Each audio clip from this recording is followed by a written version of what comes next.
everybody. I'm Luxcana from Luxury Gaming, and I'm here with Steven Brandt. Hi, Steven. Okay, so how did you do today? I finished top 8, got knocked out from top 4.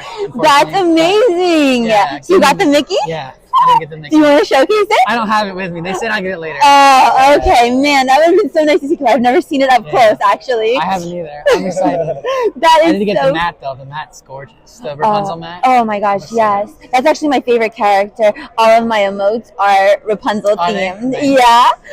Okay, so what colors are you playing? I am playing Blue Steel. Ooh, spicy. Let's see your deck.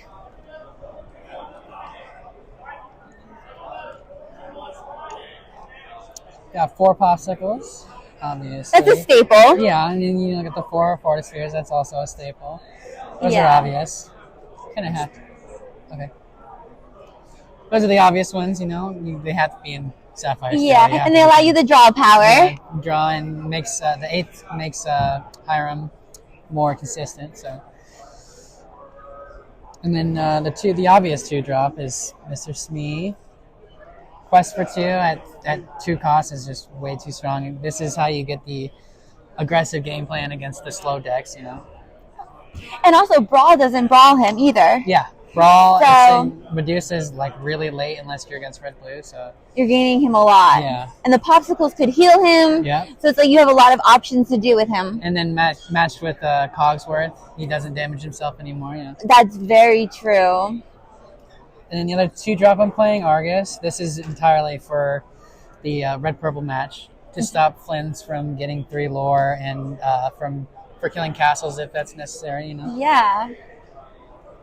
Because like over here it's falling off of it. Oh, okay, gotcha. I'll edit it afterwards too. Then I'm only running 2. There's a lot of blue seals running like 3, 4 booms. I didn't think it was necessary. I only like seeing them very early. Okay. Later on in the game, I just don't want to see them at all, so I just dropped down to 2. Do you find that you see it later in the game or you see them early? It depends on how hard I mulligan, I think. Dropping to 2 makes it a little bit harder to find them early, obviously, but I don't like them later on, so it's just like, I didn't want to go to 3 and 4. I figured the spaces were more valuable with other cards. And now you're hard mulliganing for Popsicle, correct? Yeah. Or the Fortisphere just to keep your hand Yeah, absolutely. nice. 2 of the best mulligans to keep, I would think, are like one of the Popsicles, one of your ramps, and a Smee. After that, it's just kind of, that's your main keeps for sure.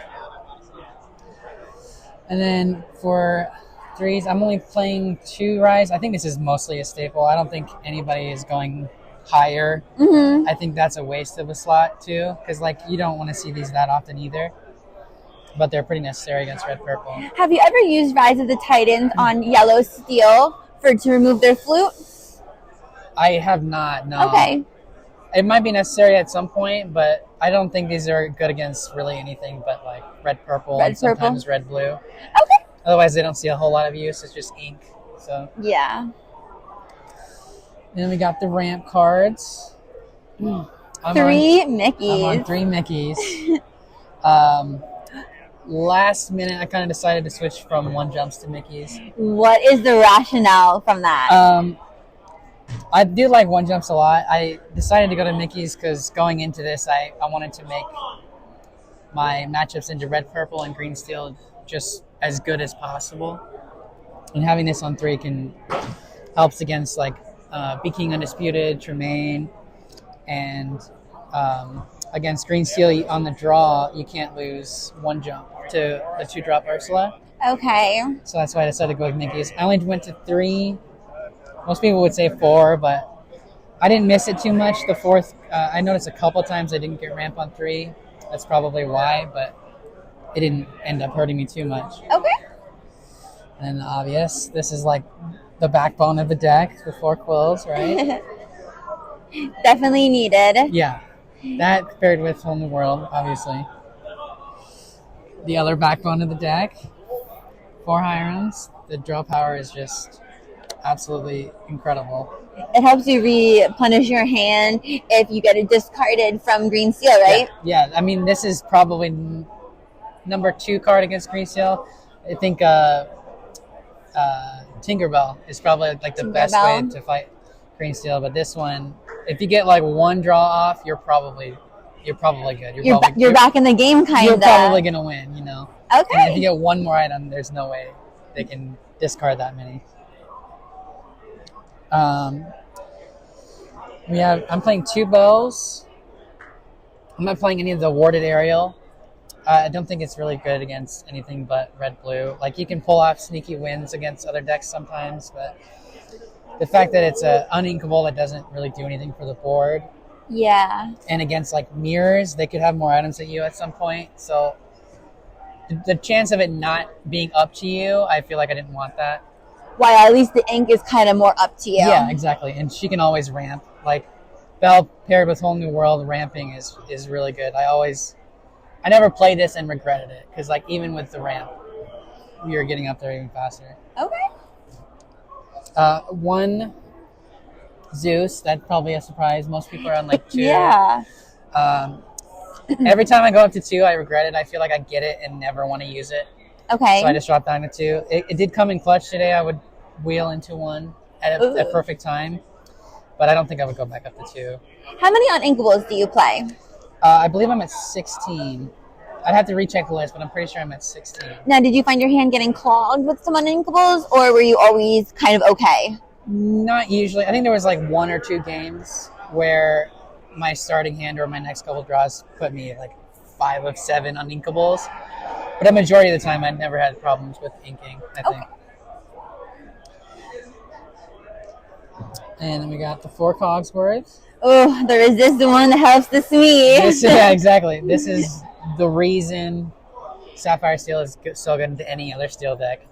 I feel like this is like your goat almost, kind of. Like 100%. it comes in clutch. 100%. This is one of my favorites. Greatest of all time. For sure. That one's obvious. Warded singer, so it can't be killed before you can sing wheel. And a quest for 2, Quest for 2. big body, Yep. 2/5. Yep. And you can sing some. The next card you're going to show. I'm on 3. I used to play 4, but it always felt like way too much. And then, the uninkable space. Yeah, because you'd be at like 17. Yeah, I'd be at 17, and then, 1 more Zeus, I'd be at 18. I didn't like that. There's only 3 is enough to find it when you need it, but not be too much of a clog. I feel like 4 is just too much. It's just unnecessary, in my opinion. Grab Your Swords is a very good card. Very good. That in singing, obviously, is why you're so good into steel. 2 beasts. Yeah, I'm on 2 Tragic Hero. This is another one where I just wanted to shore up matchups, the red, purple, the green, steel. It's pretty good into both of them. And I just wanted extra draw power without having to wheel if I didn't want to.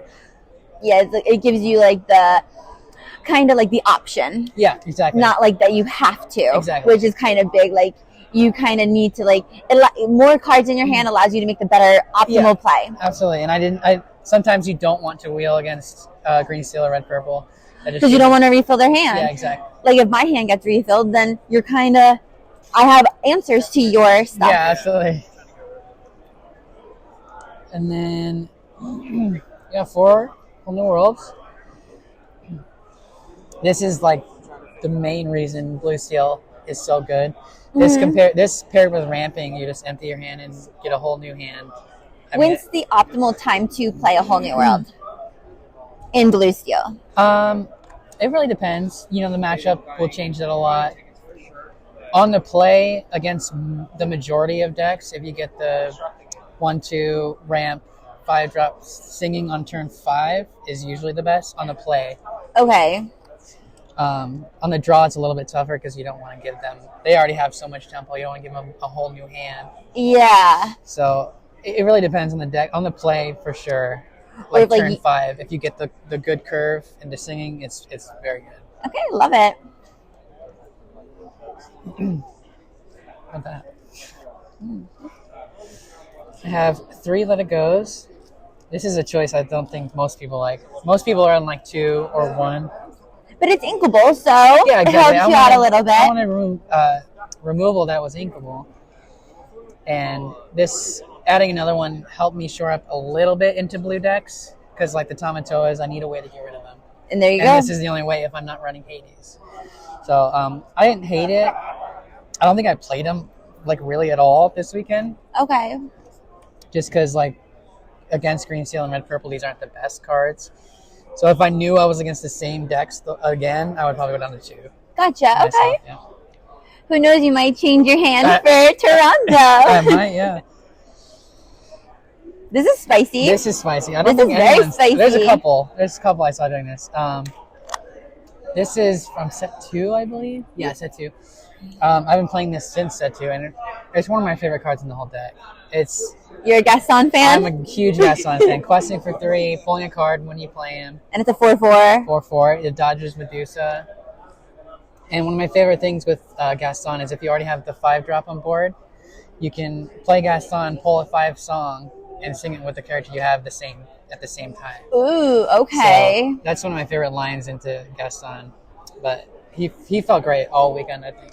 Would you bump him up to 3? No. Never, just 2? I think 2 is a good Two's the spot. And perfect more number? unlinkables, I don't want. So yeah, I like them at 2. Okay.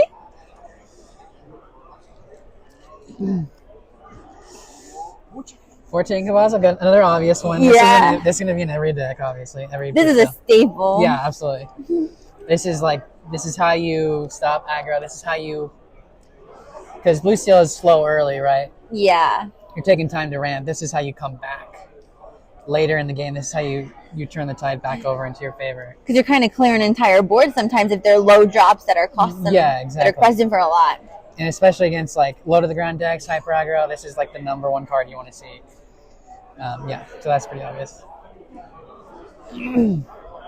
We're on 2 Lucky Dimes. That's obviously another staple. Yeah. I think every blue deck is on 2 dimes. Yeah, I don't think I've seen anybody play 3 or just 1. It's like Yeah. you need that 2 The to 2, find it. Exactly, yeah. And you don't want 3 because you never... I mean, it's so It's expensive. uninkable. And it's uninkable, so... It's going to just clog your hand.